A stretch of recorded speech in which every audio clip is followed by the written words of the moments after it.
Hey everyone, how y'all doing? Welcome to the Brass Ass Podcast. I am your host, Suitcase Ace. Hey, look at I got a good one here for you today. I've been in the game of hockey for 60 years now, and the past 37 years, I've been a head coach at all different ages and all different levels. So I got thinking about what I've done in the last 37 years to become a better coach.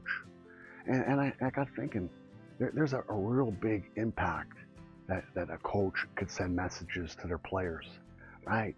Every single practice, every single game on and off the ice. So today's topic is, folks, the impact of the coach. So having said that, I've come to an alarming conclusion. As coaches, we're an absolute factor on the ice. Our personal approach creates the climate. Our mood sets the tone. As the coach, we possess massive power to make our players' lives unhappy or upbeat and fun. We really could be the tool of torture or an instrument of inspiration. We can humiliate, humor, hurt, or heal. Really, the bottom line is, in all situations, our response as a coach decides whether a crisis will escalate or de-escalate and a player humanized or dehumanized. So since we all, agree that coaches are in fact teachers, and regardless of age classifications, we are trying to teach our players how to become better at the game of hockey. And the truth is, often it is not what the coach knows. It really is what the players have learned. So I got a question for you. I want to put out this question. Can coaches transfer their knowledge to their players? Well, over the many years coaching players at different levels and ages, my own experience has indicated that players retain information based on the following methods. 5% of what they hear, 25% of what they see, and 75% of what they do.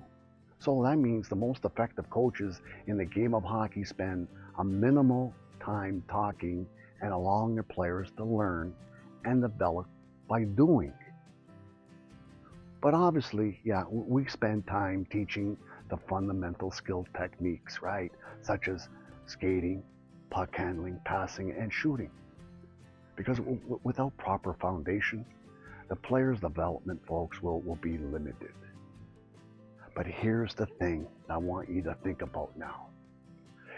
You gotta allow your players to practice proper techniques at a slow, comfortable speed at the beginning to ensure correctness before you start revving it up. You start revving up the speed of the drills. Practicing, poor techniques fast only ensures that one thing, that the player will become bad very quickly. And what I've also learned along the way is that those players that learned and developed by doing and experimenting have had far more success. The players that do not fear making mistakes during their development will stretch their skill level outside of their comfort zone. Look at way too often the habits that players develop in becoming, let's say, good enough or let's say comfortable are the same traditional habits that keep them from becoming great. Practicing with a purpose should be number one, coaches, in developing your practice plans. And I cannot stress enough the use of competitive drill situations that cause players to think and make decisions. Drills should be competitive, have outcomes and consequences. Too many practices that I've witnessed are strictly physical. The players follow strict drill patterns mapped out by the coaches. The drills have no options, and the players just follow the specific drill pattern as designed by the coach. But the truth is, folks, the game of hockey is arguably 85% mental and only 15% physical. Yet many of the practices that I've been witnessing from many different coaches are just the reverse. My advice to you is to try to use small area games, with a purpose. Because good, effective coaches have developed a philosophy and established objectives during the course of the seasons, folks. This may be modified, even changed as the season progresses. But the thing is, it is important that your players, and when appropriate, the parents know your philosophy and your objectives. Also, I really truly believe, the coach does not have to be liked by their players. No. Look, the coach is an authority figure, folks, and often must use firm and exercise authority in the proper way. However, the good, effective coaches have their players respect and their players trust. That's a good coach. Now, the most effective coaches are consistent and treat all their players fairly. You need to treat all your players right, as you would want a coach to treat your own children, is the way I look at it. Now, at the end of the day, the bottom line, you know what?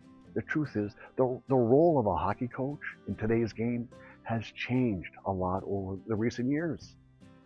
With coaches now really expected to provide support for their players in areas beyond the game, as mental health has really become a growing concern in the world of sports.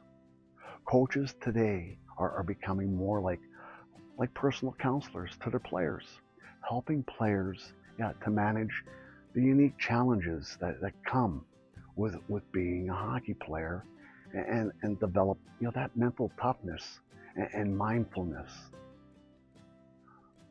With the right support, hockey players can better manage the mental and emotional demands of the sport, then allowing them to then perform at their best, both on and off the ice.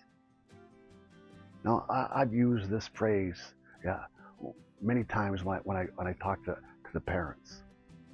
You love them, and I will coach them. I want you to have a fun and enjoyable season. Yes, you've just listened to the Brass Ass Podcast, folks, and I am your host, Suitcase Ace.